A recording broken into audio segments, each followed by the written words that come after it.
Is the dream of colonizing Mars an inevitable death sentence for those who volunteer for the mission?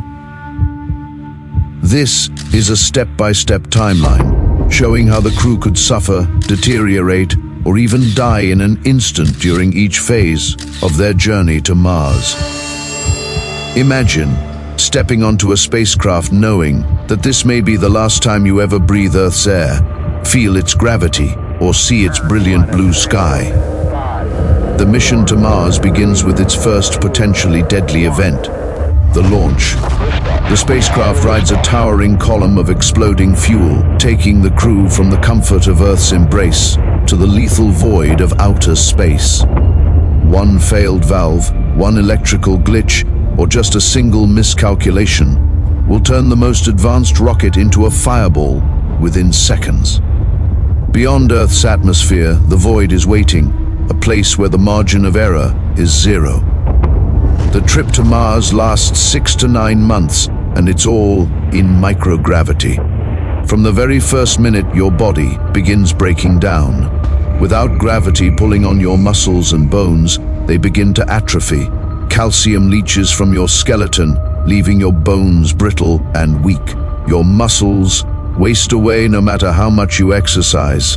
And your heart, it becomes weaker and weaker as it adapts to an environment where it no longer has to fight against gravity.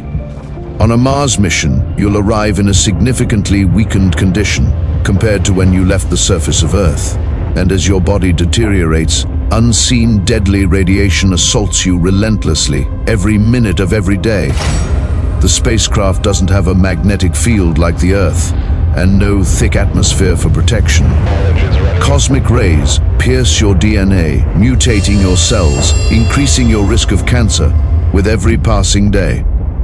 During the long journey to Mars, you live in a small, fragile metal tube with a handful of other people, all exposed to the same lethal conditions. The air you breathe is endlessly recycled. The water you drink comes from your own filtered sweat and urine. There is no fresh anything, no break from the stale environment that you and the entire crew are utterly confined to. Your mind and the minds of your fellow crew members begin to feel the strain of being crammed into such a tiny, restricted space. The psychological strain creeps in slowly, and it builds.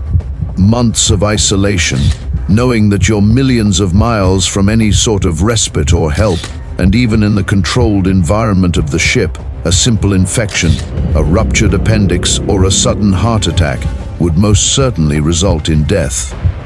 There's no hospital or advanced medical care in deep space. You are your own doctor, and you have almost nothing to work with.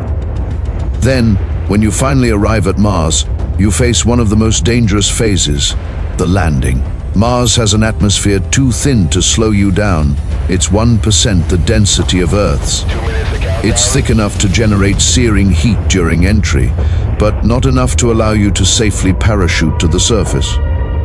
To land without a fatal crash, you must execute a perfect sequence of atmospheric braking, heat shields, and rocket-assisted maneuvers to slow down enough for a safe landing. A single error means smashing into the Martian surface at high speed, and with it, instant death. Even robotic missions have struggled with this, and a human lander is exponentially more complex. Approximately 60% of all Mars landing attempts have ended in failure, which means only 40% have landed safely. Let's make the assumption that you make it down alive and in one piece. You step outside into a world that wants you dead in every way you could imagine. The air is nearly pure carbon dioxide, and so thin your blood would boil if your suit failed. The temperature can drop to as low as -100 degrees Celsius. Solar radiation and cosmic rays hammer the surface constantly because Mars has no magnetic field. There is no protection in this lethal environment. And then there's the dust, fine, toxic, electrostatically charged, ready to infiltrate your suit, your lungs, and every piece of equipment you rely on to stay alive. Your first priority? It's to set up your habitat quickly, safely, and with zero margin of error. It must be airtight, 100% shielded from radiation, thermally regulated, and perfectly reliable with no room for mechanical failure. If it does fail, you will suffocate, your blood will boil, and you'll freeze in minutes, all at the same time. Life support systems have to recycle every breath, every drop of water, every molecule of waste. You cannot afford any leaks, zero malfunctions, or any sort of contamination. But the problem is all machines fail, eventually. And on Mars, a failing oxygen pump or broken seal isn't an inconvenience, it's a death sentence. Then comes food. The Martian soil is laced with perchlorates, chemicals that would eventually poison you if ingested. To grow digestible food on Mars, you need sealed greenhouses with carefully balanced light, heat, nutrients, and water. It would take enormous amounts of energy and constant maintenance to produce even a fraction of the calories you need to survive. Most of your food would have to come from Earth in resupply missions that take months to arrive. Miss one shipment due to launch delays or failures, and you face slow starvation. You also need water, but Mars won't give that to you very easily.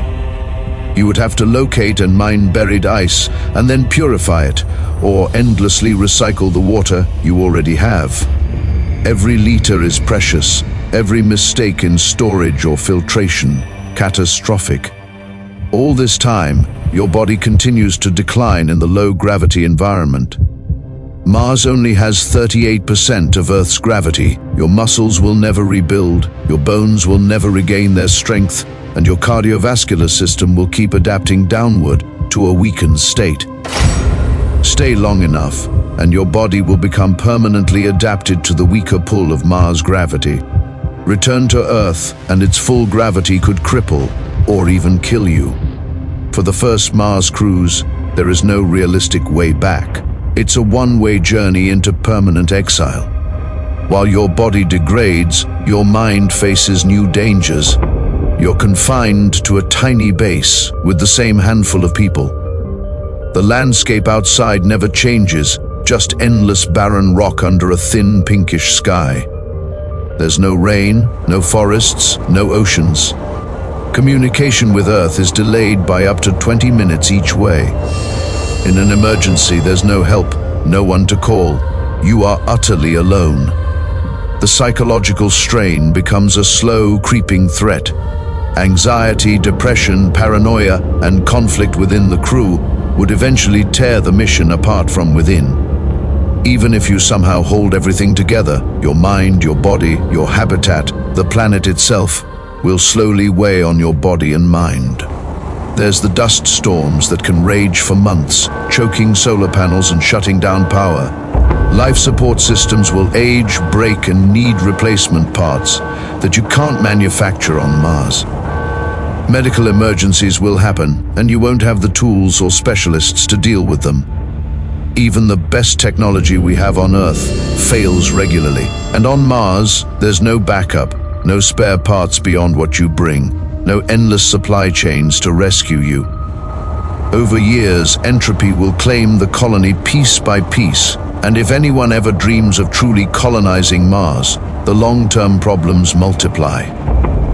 Can a human pregnancy survive in low gravity and high radiation?